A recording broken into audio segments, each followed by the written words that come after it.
John Heche amvuruga vikali Rais Samia Suluhu.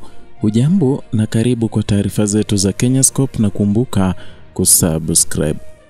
Katika kile kinachoonekana kama kauli kali zaidi kutoka kwa upinzani, makamu mwenyekiti wa chama cha demokrasia na maendeleo Chadema kwa jina John Heche ameibua mjadala mkubwa wa kitaifa baada ya kukosoa vikali uamuzi wa serikali wa kuhamasisha idadi kubwa ya wanafunzi, walimu na wazazi kuhudhuria tukio la Rais Samia Suluhu katika ziara yake mkoani Tanga.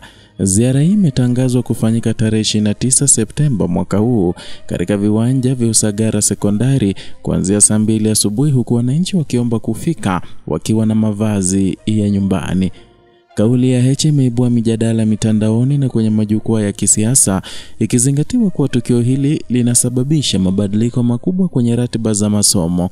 Alieleza kuwa kitendo cha serikali kuwalazimisha wanafunzi kuacha masomo ili kujaza viwanja vya kwa ajili ya hafla ya kisiasa ni kudhalilisha sekta ya elimu.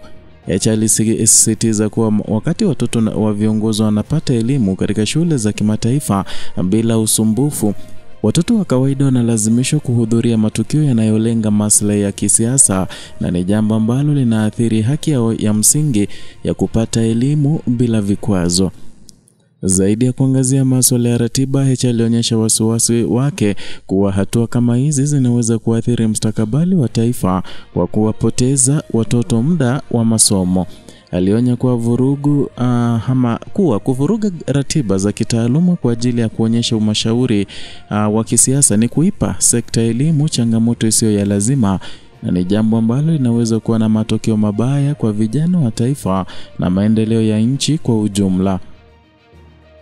Katika hoja zake, Heche alitaja kuwa hiki kama dalili ya wanasiasa kushindwa kujiendesha kwa ufanisi bila kuegemea maonyesho ya kukubalika kwa nguvu.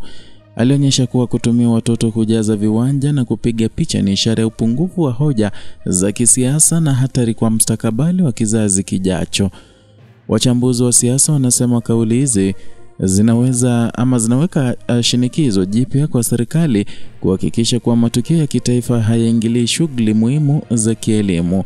Hoja ya msingi inabaki kuwa ni lazima kuwa na uwiano kati ya majukumu ya kitaifa na haki za watoto kupata elimu bila usumbufu. Hali imezua hisia tofauti kwa wananchi, baadhi wakiona kuwa ni wakati mwafaka wa serikali kutafuta mbinu mbadala za kuhamasisha wananchi bila kuathiri ratiba ya masomo. Mjadala huu unaendelea kuibua maswali kuhusu namna serikali inavyopanga shughuli zake na jinsi inavyoweza kuhakikisha kuwa elimu inabaki kuwa kipaumbele cha kitaifa bila kuingiliwa na matukio ya kisiasa. Hii ni Kenyascope na tunakuletea taarifa kwa undani na kwa uwazi. Endelea kufuatilia ili usipitwe na habari zinazotikisa mitaa ya siasa za Afrika Mashariki.